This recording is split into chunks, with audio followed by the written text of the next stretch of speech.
হা vote যদি বিজয়ী হয় বাংলাদেশ জিতে যাবে, হা ভোট যদি পরাজিত হয় বাংলাদেশ হেরে যাবে। 18 কোটি মানুষ এখন পরিবর্তন দেখতে চায়, পুরোনো ব্যবস্থায় আর ফিরে যেতে চায় না। গণভোটে হা মানেই হচ্ছে আজাদি, গণভোটে না তার মানে হচ্ছে গোলামি। গোলামি না আজাদি, গোলামি না আজাদি।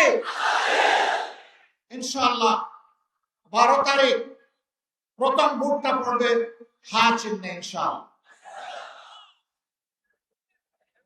হা ভোট যদি বিজয়ী হয় বাংলাদেশ জিতে যাবে, হা ভোট যদি পরাজিত হয় বাংলাদেশ হেরে যাবে। আমরা বাংলাদেশকে ইনশাআল্লাহ হারতে দিব না। জনগণের ভালোবাসা সমর্থন নিয়ে হা ভোট বিজয়ী হবে, বাংলাদেশ বিজয়ী হবে ইনশাআল্লাহ। দ্বিতীয় ভোটটি হচ্ছে সরকার গঠনের জন্য সমর্থন জানানো। হা ভোট বিজয়ী যদি না হয় কোন সরকার গঠন করে কোনো লাভ হবে না জনগণ। আগে ভিত্তি হচ্ছে হা ভোট,